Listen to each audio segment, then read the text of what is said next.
नमस्कार, स्वागत है हमारे YouTube चैनल यूट्यूब अर्ना पर। मैं राजीव रंजन प्रसाद आप लोगों का स्वागत करता हूं। दोस्तों, इतिहास को समझने से पहले, इतिहास को पढ़ने से पहले हमें इतिहास की आधारभूत समझ के बारे में जानना जरूरी है। अगर इतिहास की बात करें तो इतिहास का अर्थ क्या है, उसका उदाहरण क्या है और उसके जो जानने की तरीका क्या है, क्योंकि इतिहास बहुत ही पुराने समयों का बोध कराता है। दोस्तों, इतिहास को जानने से पहले चलिए समझते हैं इतिहास की आधारभूत समझ पर। अगर इतिहास की जो है संधि विच्छेद में अर्थ समझें तो उसका संधि विच्छेद होता है इति प्लस अ प्लस आस। मतलब इति का मतलब होता है जैसा हुआ वैसा, और अ का मतलब होता है सचमुच, और आस का मतलब होता है बोध होना। अगर इतिहास के उदाहरण के शब्द में समझें तो इतिहास मानव सभ्यता और उसके संस्कृति का क्रमिक एवं व्यवस्थित अध्ययन ही इतिहास कहलाता है। मतलब इतिहास जो है मानव सभ्यता और उसकी संस्कृति का क्रमिक अध्ययन। क्रमिक का मतलब यहाँ होता है स्टेप बाय स्टेप उसका अध्ययन, और व्यवस्थित जो अध्ययन है उसको जो है इतिहास कहा जाता है। इतिहास के अगर दूसरे एग्जाम्पल में समझ तो इतिहास किसी देश, उसके मानव सभ्यता और उसके जो है संबंध में सभी घटनाओं का अध्ययन इतिहास कहलाता है।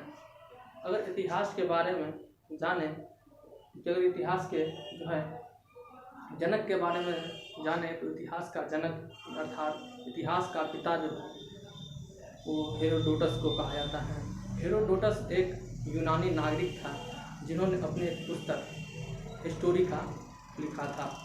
हिस्टोरिका यहाँ पर जो है एक एग्ज़ाम लेवल का एक क्वेश्चन है, कंपटीशन लेवल का, बहुत जानना जरूरी है इसके बारे में। हिस्टोरिका पुस्तक जो है हेरोडोटस ने लिखा था। तो अगर इतिहास के बारे में जाने तो इतिहास हमें कैसे जानकारी मिलती है, इतिहास कहाँ से प्राप्त होता है, क्योंकि इतिहास बहुत वर्षों का जो है हजारों वर्षों लाखों वर्ष पुराने बातों को जो है हमें जानने का मौका देता है। तो हजारों वर्ष का जो है ये हमें कैसे जानकारी मिलती है। तो दोस्तों, इतिहास को जानने के लिए हमें जो है कुछ स्रोतों पर निर्भर होना पड़ता है। तो इतिहास का जो स्रोत है वो मुख्यतः दो प्रकार का स्रोत है, जिसमें एक हम स्रोत के बारे में बात करेंगे। पहला स्रोत जो है उसको पुरातात्विक स्रोत कहते हैं और दूसरा है साहित्यिक स्रोत। पुरातात्विक स्रोत उसको कहते हैं जो हमें खुदाई के माध्यम से प्राप्त होता है, जिससे खुदाई में हमें अभी तक बहुत सारे चीज़ें मिल चुके हैं।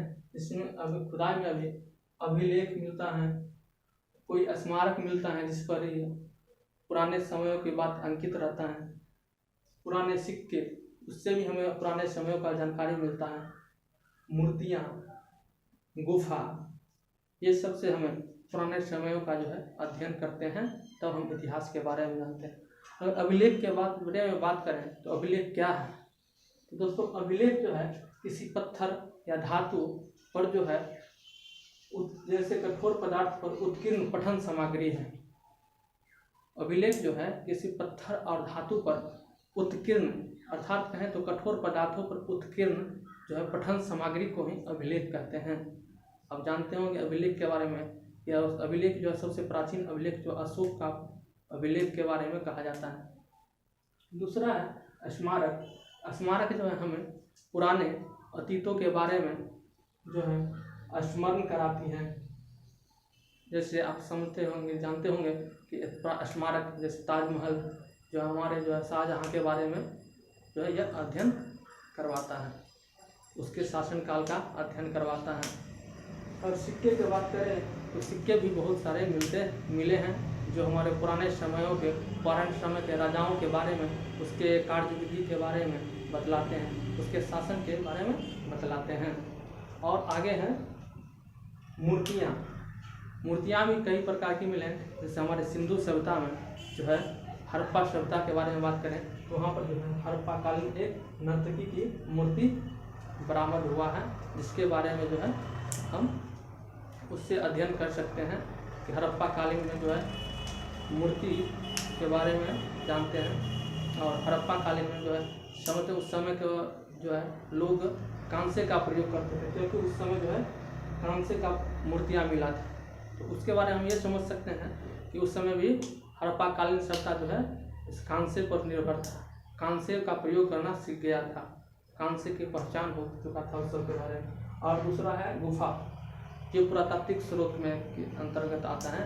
तो गुफा जो है वह, जिसमें हम अजंता की गुफा के बारे में जानते हैं, एलोरा की गुफा के बारे में जानते हैं, जो हमें पुराने बौद्धकालीन सभ्यताओं के बारे में ये बतलाते हैं। दूसरा स्रोत है साहित्यिक स्रोत। साहित्य का मतलब जो है लिखित हमें साक्ष्य मिलता है इतिहास के बारे में।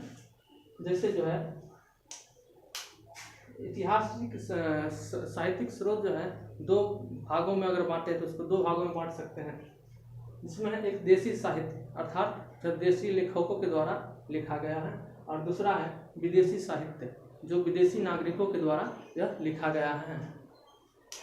तो देशी साहित्य में जो है पाणिनि का, जैसे एग्जाम्पल में समझे देशी साहित्य के बारे में, तो पाणिनि का अष्टयायी जो है एक है, चाणक्य का अर्थशास्त्र है, कल्हन का राजतरंगिणी है, विशाखदत्त का मुद्रा राक्षस है, पान भट्ट का जो है हर्षचरित्र है, कालिदास का मेघदूत है, जैसे अभिज्ञान शकुंतलम कालिदास ने लिखे हैं।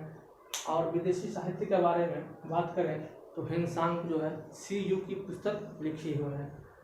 दूसरे में अगर मेगास्थनीज की बात करें तो उन्होंने इंडिका जो है एक पुस्तक लिखा है।